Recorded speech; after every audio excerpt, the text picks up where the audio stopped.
Hey guys, this is Akshat Kaushik, a first year MBBS student at AIMS Delhi, and I was All India rank 3 in both NEET and AIMS and All India rank in KVPY.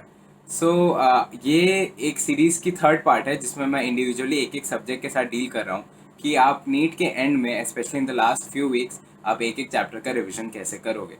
So physics and biology से मैं already deal कर चुका हूँ. So this video is gonna be about chemistry and मैंने अपने सारे points एक जगह लिख के रख लिए हैं सो दैट आपको मैं कोई भी पॉइंट मिस ना करूं. सो चलिए शुरू करते हैं कि केमिस्ट्री का रिवीजन आखिरी फ्यू वीक्स में बेस्ट तरीके से कैसे हो सकता है.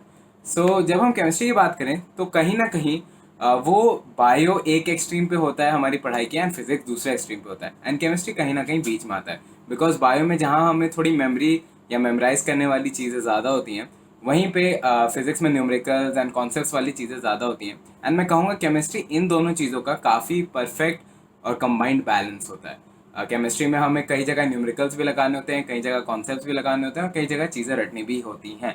तो इसीलिए मैं एक तरह से कहूँगा कि आपकी प्रिपरेशन फिजिक्स में जिस तरह की होती है और बायो में जिस तरह की होती है तो केमिस्ट्री की कहीं ना कहीं इन दोनों की एवरेज होनी चाहिए. And we all know chemistry 3 parts में होती है, organic, inorganic and physical chemistry. तो मैं इंडिविजुअली ही आपको टारगेट बताना चाहूँगा या गाइड करना चाहूँगा कि आप कैसे रिविजन कर सकते हो. सो चलिए इनऑर्गेनिक केमिस्ट्री से चालू करते हैं. So when we talk about this subject inorganic chemistry, personally मुझे ये बिल्कुल भी नहीं पसंद था अपने प्रिपरेशन के टाइम पे. But inorganic chemistry is very similar to biology because उसमें भी कुछ ऐसे कॉन्सेप्ट्स होते हैं जो आप समझ सकते हो बट मोस्टली रटने का ही काम होता है. सो इसीलिए उसको मैं आपको यही गाइड करूँगा या यही एडवाइस दूंगा कि आप उसकी प्रिपरेशन एकदम बायो जैसी रखो. आपके लिए एनसीईआरटी उसमें एकदम बाइबल की तरह एक्ट करती है जैसे ही बायो में भी करती है. एंड इनऑर्गेनिक में एनसीईआरटी के बाहर जाना उतना वर्थ इट नहीं होता है बिकॉज आप पुराने कई सालों के पेपर भी निकाल के देख लोगे अगर आप एनालाइज कर लोगे, क्योंकि मैंने अपने टाइम पे किया था.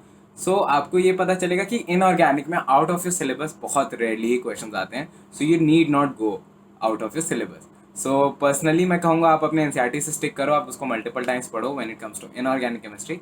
एंड जब हम ऑर्गेनिक केमिस्ट्री की बात करें तो ये मेरा काफ़ी प्यारा सब्जेक्ट था. I love studying organic chemistry and even solving it. So I would say कि ओके हमारी प्रिपरेशन लेवल एनसीईआरटी से ऊपर रखनी पड़ती है हमें ऑर्गेनिक केमिस्ट्री के लिए. बट देन ऑर्गेनिक केमिस्ट्री में आप बहुत डीप भी जा सकते हो अगर आप इंटरेस्टेड हो. बट इसीलिए आखिरी 30 डेज हैं, आपका नीट 1 महीने में होने वाला है, इसलिए मैं हाईली सजेस्ट करूँगा कि try to stick to your basic stuff, try to stick to NCERT and maybe a little out of NCERT. And इसके लिए बेस्ट तरीका क्या होगा, तो जैसे ही मैं हर वीडियो में आपको बताते आया हूँ, मॉक टेस्ट देना बहुत अच्छा तरीका होता है क्योंकि उसमें आपको ये भी आइडिया लगने लग जाता है कि मेरे कौन से चैप्टर्स वीक हैं और कौन से थोड़े ज़्यादा स्ट्रॉन्ग हैं. तो उस हिसाब से आप एक टारगेटेड रिवीजन कर सकते हो जिसके बारे में और आगे बात करूंगा मैं. बट ऑर्गेनिक केमिस्ट्री में आई वुड सजेस्ट कि आप अपने कॉन्सेप्ट्स को स्ट्रॉन्ग रखो, आप क्वेश्चन रटने में मत जाओ, आप कॉन्सेप्ट्स रटने में उतना मत घुसो. बट आप अपने रिएक्शंस जो नेम रिएक्शंस एनसीईआरटी के उन्हें बहुत अच्छे से कर लो क्योंकि उनके मैकेनिज्म्स भी टिप्स पे होने चाहिए बिकॉज उससे रिलेटेड काफ़ी अच्छे से क्वेश्चन आ जाते हैं नीट में. And apart from that when it comes to organic chemistry I highly suggest आप कंसेप्ट्स पे ज़्यादा फोकस करो और रटने पे नहीं. And specially in the last few weeks, especially in the last few weeks, stick to your NCERT and don't go too deep. आप बहुत हाई लेवल की बुक्स मत लगाओ क्योंकि ठीक है ऑर्गेनिक केमिस्ट्री थोड़ी टफ आ सकती है but specially at this time हमें प्रायोरिटाइज करना है, हमें उन चीज़ों को ज़्यादा ध्यान देना है जिनका इनपुट आउटपुट रेशियो बहुत अच्छा है, राइट.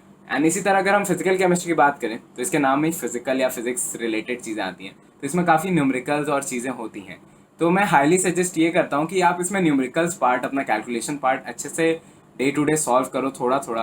एंड वही मॉक टेस्ट के थ्रू आप आइडिया लगाओ कि आपके कौन से चैप्टर्स वीक हैं और कौन से थोड़े ज़्यादा स्ट्रॉन्ग हैं. क्योंकि पर्सनली मैंने बच्चों को देखा है कि उन्हें थर्मोडायनेमिक्स या इक्विलिब्रियम में थोड़ी ज़्यादा प्रॉब्लम आती है.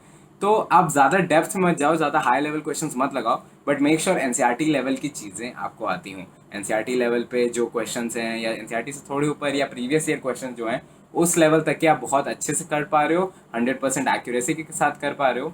एंड मेक श्योर आपकी स्पीड भी उनमें अच्छी है बिकॉज अल्टीमेटली आप अगर PYQs निकाल के देखोगे सो डिफिकल्टी वाइज क्वेश्चन उतने ज़्यादा नहीं होते हैं but you have to have that efficiency because आपको 3 घंटे में पूरा पेपर खत्म करना पड़ता है. एंड वो टाइम आप जहाँ भी बचाओगे वो आपको अल्टीमेटली फ़ायदा देगा.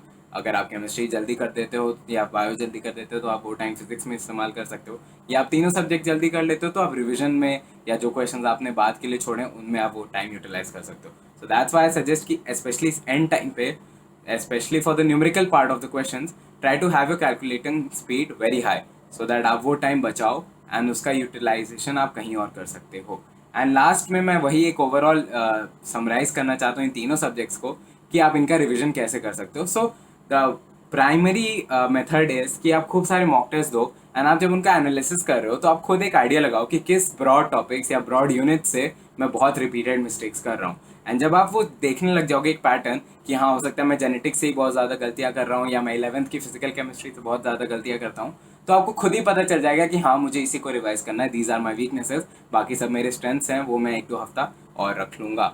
एंड एक और चीज़ मैं एंड में आपके लिए ऐड करना चाहता हूँ कि जो बहुत वॉलेटाइल चैप्टर्स होते हैं लाइक DNF ब्लॉक या बायो के कुछ चैप्टर्स जो बहुत एग्जाम्पल इंटेंसिव हों, तो उनके लिए मैं कहूँगा आखिरी 1 या 2 हफ्ते में खासकर आपको उनके साथ रिपीटेड रिविजन करना होगा। आपको उनके शॉर्ट नोट्स बना के आप दीवार पे चिपका लो, आप कहीं भी रखो, अपनी आंखों के सामने उन्हें रखो, सो दैट आखिरी कुछ दिनों में वो एग्जाम्पल्स आपके दिमाग में बसे रहें या वो फैक्ट्स, वो चीज़ें आपके दिमाग में रहें, क्योंकि आखिरी दिनों में ही वो आपको याद होने चाहिए। अगर आप उन्हें एक बार पढ़ के भूल जाओगे तो वो आपके एग्जाम के लिए उतना फ़ायदेमंद नहीं हो सकता है। So with that, I hope you like this video. So do subscribe to this channel and check the description for some things I have left down for you. So with that, I'll end this series. Thank you guys. I hope you love this series. I'm Akshat Kaushik and bye everyone. Bye guys.